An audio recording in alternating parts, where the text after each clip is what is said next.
The following video will show you what a dishonest person looks and sounds like when they are spreading misinformation and lies.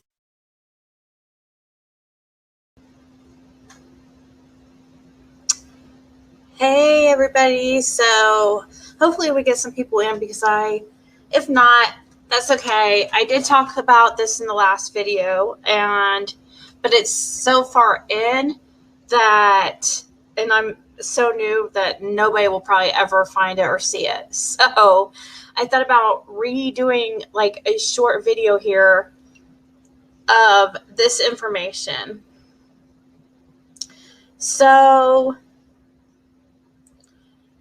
basically it's not like it's like,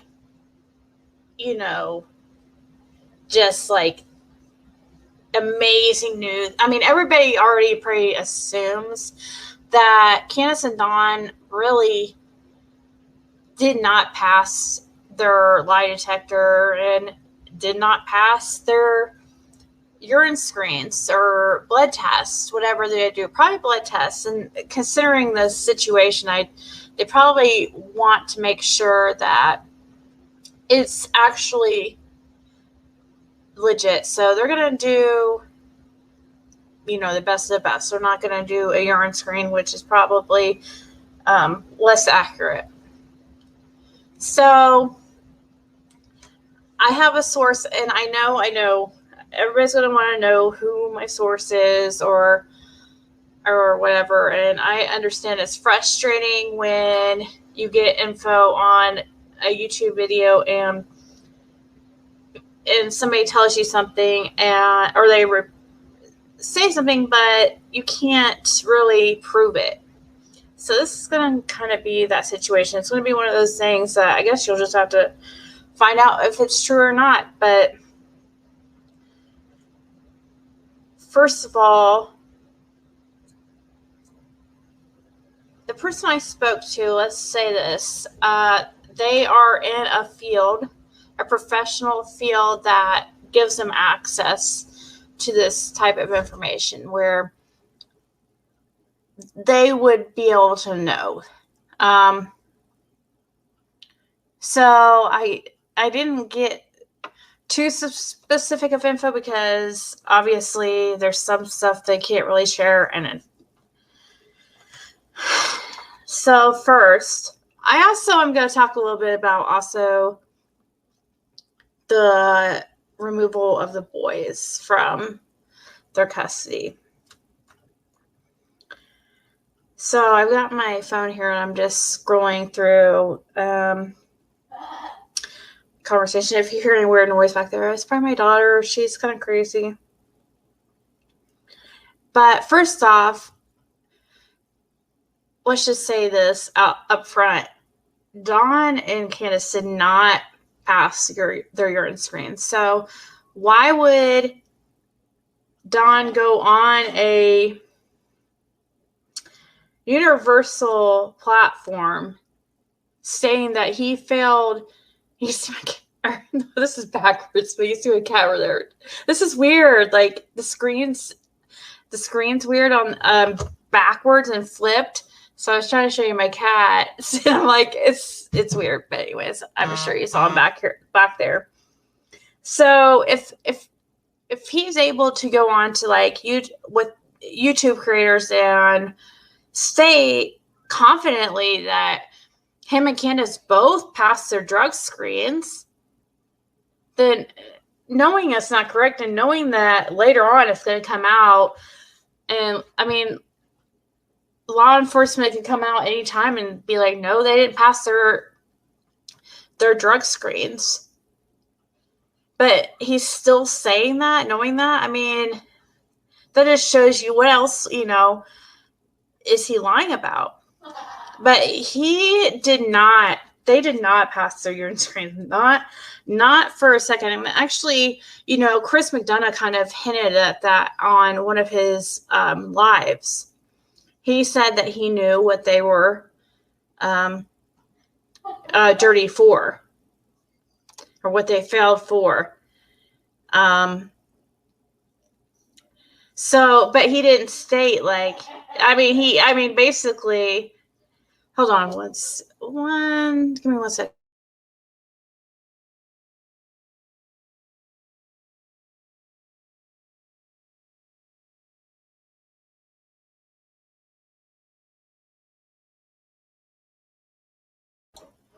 Sorry, just gotta tell my daughter to shut her door because you can hear her.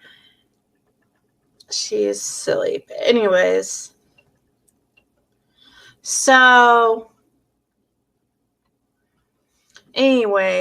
that just shows you basically if they can lie about that, they're more than likely lying about most everything else too. But they failed for. And I did hear one other creator mention this too, and I can't think off the top of my head right this second who mentioned it, but they were correct. They did both fail for crack cocaine. Both failed for marijuana. Okay, no big deal. Who cares really about marijuana these days anyways? But there was something else that they failed for. Well, I should say that Don failed for specifically. He also failed for meth. So Don and Candace both failed for marijuana, crack cocaine, and Don failed for methamphetamine also. That is far from having a clean UDS or blood analysis. But he confidently goes on these channels and tells all these creators that, yes, he was clean and he's just confident as can be, knowing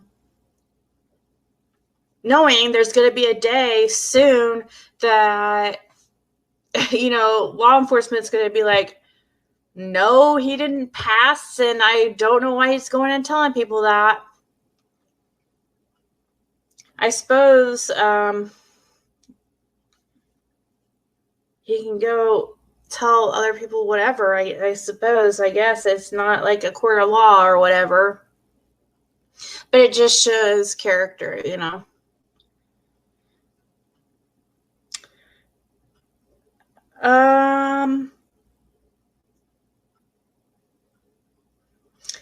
So let's move on. The lie detector test. Let's talk about that. And then I'm trying to stay, I'm afraid I forget very easily. My mind, I'm like a scatterbrain. So if I don't stay on, like if I get distracted, I'll likely forget what I wanted to talk about. But lie detector test. So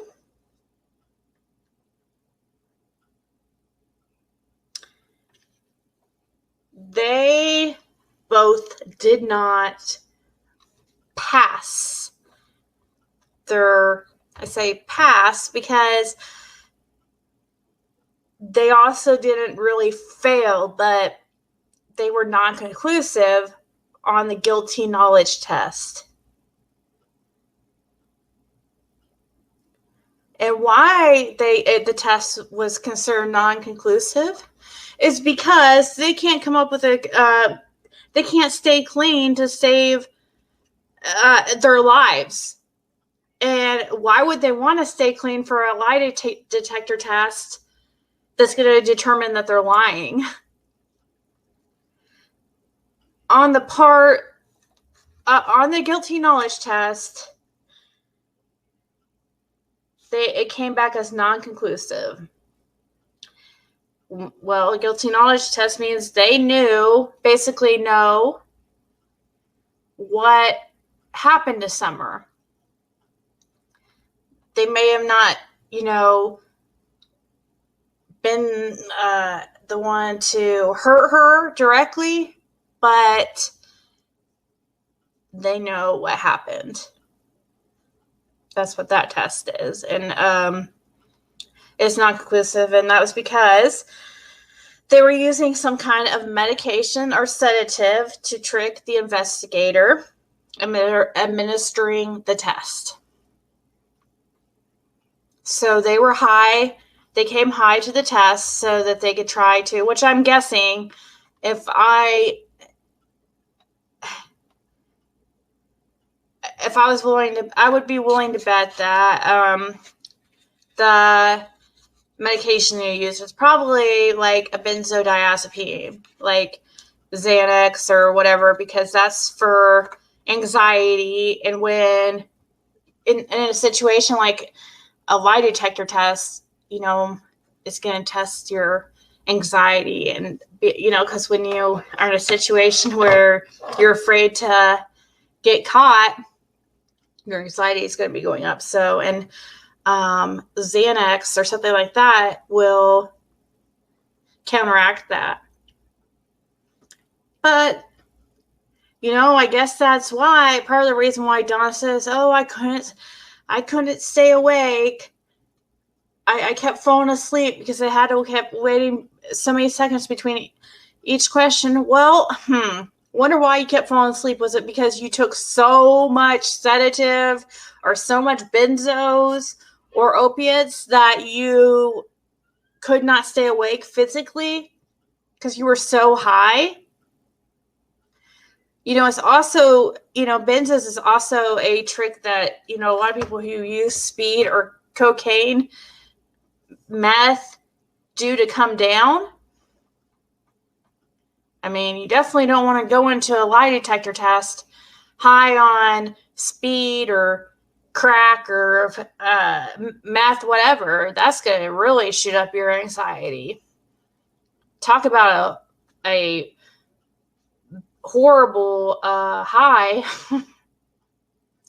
You know, those drugs already give you horrible anxiety, and you go in nervous because you know something. So why would a parent of a missing child go on? Why is he lying about being dirty for these drugs? I mean, I know. I mean, nobody wants to go on and really say, oh, yeah, I was high for crack. For what? I mean, I want to know. I didn't know that they could test for